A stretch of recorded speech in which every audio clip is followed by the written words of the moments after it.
యుద్ధభూమిలో దుర్యోధనుడు నేరుగా తన గురువు ద్రోణాచార్యునితో మాట్లాడ్డం మొదలుపెట్టాడు. ఓ ఆచార్యా, అటు చూడండి, పాండవుల మహాసైన్యాన్ని అన్నాడు. ఆ సైన్యం చాలా పెద్దది, శక్తివంతమైనది. దాన్ని వ్యూహాత్మకంగా అమర్చింది ఎవరో తెలుసా? నీ తెలివైన శిష్యుడే, ద్రుపదుని కొడుకు దృష్టద్యుమ్నుడు. అది కేవలం మాట కాదు, అదొక అద్భుతమైన రాజకీయ ఎత్తుగడ. దీని వెనుక ద్రోణుడికి ద్రుపద మహారాజుకి మధ్య ఉన్న పాత పగ ఉంది. ఆ పగతోనే ద్రుపదుడు యజ్ఞం చేసి ద్రోణుని చంపగల కొడుకుని పొందాడు.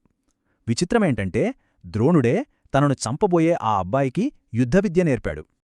ఇప్పుడు దుర్యోధనుడు సరిగ్గా అదే పాయింట్తో ద్రోణుడి పాత తప్పును గుర్తుచేస్తున్నాడు. ఎందుకంటే ద్రోణుడికి తన ప్రియ శిష్యుడు అర్జునుడంటే చాలా ఇష్టం. కాని దుర్యోధనుడికి మాత్రం పాండవులపై ఎలాంటి జాలి లేకుండా యుద్ధం చెయ్యాలని ఉంది. ఏమాత్రం దయచూపినా ఓటమి తప్పదు అని గట్టిగా హెచ్చరించాడు. అసలు ద్రోణుడు ఎదుర్కోబోయే ఆ సైన్యం ఎంత బలమైనదో చూడండి.